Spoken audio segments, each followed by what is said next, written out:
Kabanata. Ang 12 apostol. Tinawag ni Jesus ang kanyang 12 tagasunod at binigyan sila ng kapangyarihang magpalayas ng masasamang espiritu at magpagaling ng anumang sakit at karamdaman. Ito ang mga pangalan ng 12 apostol. Si Simon na kung tawagin ay Pedro na siyang nangunguna sa kanila. Si Andres na kanyang kapatid.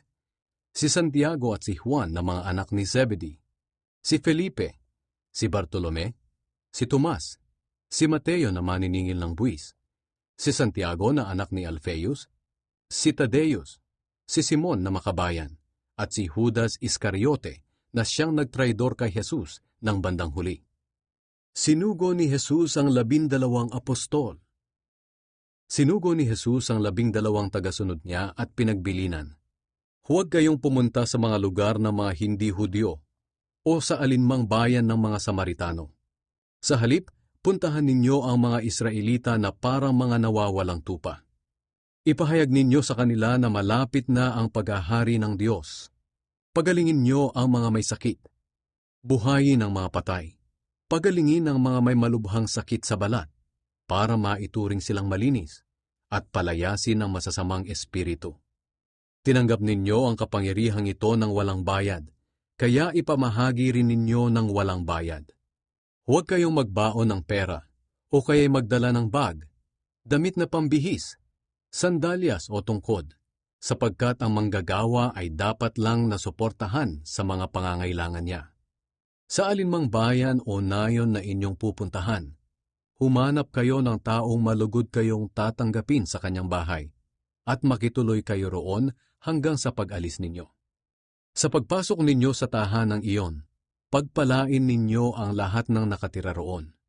Kung talagang tinatanggap nila kayo, pagpalain ninyo sila. Ngunit kung hindi, huwag nyo silang pagpalain. Kung ayaw kayong tanggapin o pakinggan sa isang tahanan o bayan, umalis kayo roon at ipagpag ninyo ang alikabok sa inyong mga paa bilang babala laban sa kanila. Sinasabi ko sa inyo ang totoo.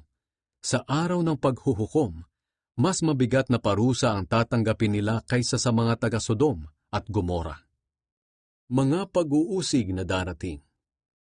Tandaan ninyo, tulad kayo ng mga tupang sinugo ko sa mga lobo, kaya maging matalino kayo gaya ng mga ahas, at kasing amo ng mga kalapati.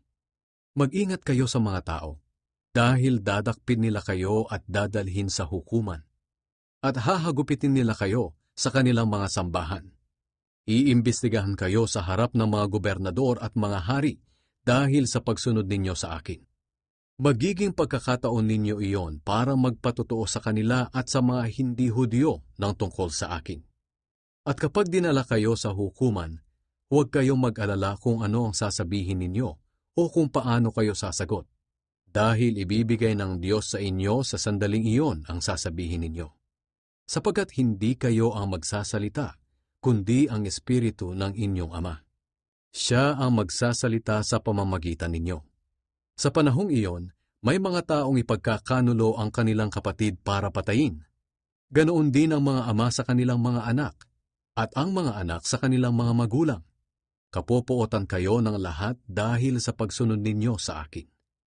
Ngunit ang mananatiling tapat hanggang wakas ay maliligtas. Kapag inuusig kayo sa isang bayan, pumunta kayo sa ibang bayan. Dahil ang totoo, hindi pa man ninyo nalilibot ang lahat ng bayan ng Israel, ako na anak ng tao ay babalik na. Walang mag-aaral na mas higit sa kanyang guro, at walang aliping mas higit sa kanyang amo. Sapat na sa isang mag-aaral na maging katulad ng kanyang guro, at sa alipin na maging katulad ng kanyang amo. Kung akong pinuno ninyo ay tinatawag nilang Satanas, gaano pa kaya kasama ang itatawag nila sa inyong mga tagasunod ko? Ang dapat katakutan. Kaya huwag kayong matakot sa mga tao, sapagkat walang natatagong hindi malalantad, at walang lihim na hindi mabubunyag. Ang mga bagay na sa inyo ko lang sinasabi ay sabihin ninyo sa lahat, at ang mga ibinubulong ko sa inyo ay ipamalita ninyo sa mga tao. Huwag kayong matakot sa mga gustong pumatay sa inyo.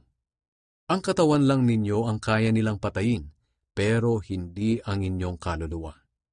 Sa halip, matakot kayo sa Diyos na siyang may kakayahang puksain ang katawan at kaluluwa ninyo sa impyerno. Hindi ba't napakamura ng halaga ng 2 maya?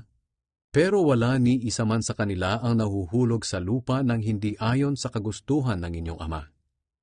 Mas lalo na kayo, maging ang bilang ng inyong mga buhok ay alam niya. Kaya huwag kayong matakot, dahil mas mahalaga kayo kaysa sa maraming maya. Ang pagkilala kay Kristo. Ang sinumang kumikilala sa akin bilang Panginoon sa harap ng mga tao, ay kikilalanin ko rin sa harap ng aking Amang nasa langit. Ngunit ang hindi kumikilala sa akin sa harap ng mga tao, ay hindi ko rin kikilalanin sa harap ng aking Amang nasa langit. Ang pagkakahati-hati ng sambahayan dahil kay Kristo. Huwag ninyong isipin na naparito ako sa lupa upang magkaroon ng maayos na relasyon ng mga tao. Naparito ako upang magkaroon sila ng hidwaan. Dahil sa akin, kokontrahin ng anak na lalaki ang kanyang ama, at kokontrahin ng anak na babae ang kanyang ina. Ganoon din ang gagawin ng manugang na babae sa kanyang biyanang babae. Ang magiging kaaway ng isang tao ay ang sarili niyang sambahayan. Ang nagmamahal sa kanyang mga magulang ng higit sa akin ay hindi karapat-dapat sa akin.